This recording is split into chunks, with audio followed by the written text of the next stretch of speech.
Hey, friends, I'm Otis Gibbs, and this is my buddy Gretchen Peters. She's going to share a story about our friend Jimmy LaFave's final song. Jimmy LaFave was probably my favorite singer on earth.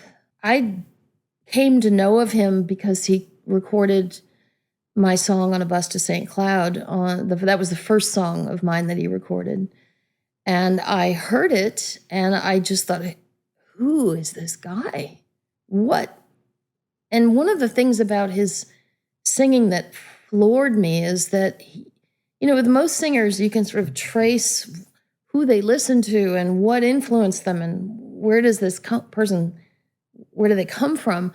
With Jimmy, it was like he was dropped by a spaceship. It was like I sort of can hear Bob Dylan, and I know Bob Dylan was a huge influence on Jimmy, but it just was filtered through so much Jimmy that it just came out like its own thing. And again, like Newberry, he had that ability to just bring you to tears with just this. He could be singing the phone book and it didn't matter. There was so much, he had the ability to carry so much pain but cathartic pain in his voice. And I came to find out, of course, Jimmy had such a huge following in Texas that he probably really never needed to leave the state to tour. But thank God he did. Shortly after he recorded my song, he came to Nashville and played at the Bluebird, and that's where I met him. And we hit it off, and he and Tom Russell, they both shared the same booking agent, and they did not leave her alone about me. Like she told me later, she said, they both basically hounded me until I signed you. Thank God for both of them for doing that, because Jimmy just believed in my songs, and he ended up recording another one called Revival later on, a couple albums later. But he was just an extraordinary singer, and he looked like a biker. Like when I first met him, I thought, hey, this guy's a little intimidating looking, and he was actually the sweetest soul. I mean, funny, kind, sweet, but he did not look, he looked like he could have been in a biker gang, especially early days when I first met him. But he had an incredibly tender part of him, and that came out in his music. I mean, he could rock. I mean, one of the funnest gigs I ever did in my whole life, and this is towards the end of Jimmy's life, he knew he was dying. He knew, and he called our booking agent that we shared and said, can you put Gretchen and me out for like a weekend? We can just hang out and play some music together. So we did a little run up in the Midwest. We did City Winery in Chicago, but we ended the weekend playing at this private wedding of a friend who had put on some concerts with both of us, and it was his daughter, and it was just a private wedding, but he brought his whole band, and Barry and I came, and we played every rock and roll song either of us knew for like 4 hours. I mean, we didn't play any original because they were drunk at that point and dancing. Like, what are you going to do at a wedding, right? You're going to play like oldies, right?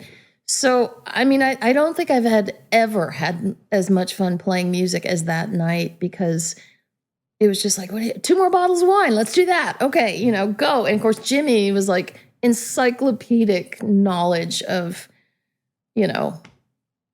all the old rock songs, all the songs that we all grew up like in our room, sneaking a joint, listening to, and that was literally, I think, the most fun I've ever had playing music. And then, he was gone like 2 months later. That was it. That was my last real extended time with him. But I just would say, and I know there are a lot of people out there who don't know who he was, go find his records and listen to that gorgeous voice. And I mean, I envy people that have yet to discover him. Jimmy really wanted to be present at his memorial. That was just, he wanted to plan it. Our booking agent she was very clear on this, and she wanted to make it happen for him. And we all thought, I mean, what a great thing if you know you're leaving the planet, as my mom used to say, what a great thing to be there with your friends and have them sing your songs to you. And the thing is, he started going downhill a little faster than anyone had expected, including him, I think. And the show at the Paramount in Austin was scheduled. I mean, you can't just move the date, you know. I mean, it is when it is. So we were all, you know, all of his friends who had been on the road doing the Woody Guthrie tributes and everything, all his wide circle of musical friends were all there to sing his songs to him, or songs that he had requested that they sing. But mostly it was his stuff. But at that point, he was in intensive care, and we just thought he can't be there, which was sad. But we wanted to do it for the fans who were there. I mean, we all wanted the catharsis of celebrating Jimmy, you know. And I was backstage, I remember, with Val, our booking agent, you know, and she said, you know, it's touch and go. I don't know. I mean, you know, but he really wants to be here. And an ambulance came down the back alley of the theater with Jimmy in it, and they got him out of the ambulance. He was not well, but he was bound and determined he was going to be there. So they quick made a space for him at the front, kind of roped it off, curtained it off, because he didn't want people gawking at him. And he sat there through, I mean, it was probably 2.5 hours, maybe. I mean, there were a lot of us. We all got to sing to him. And I thought, thank the Lord he was able to do this.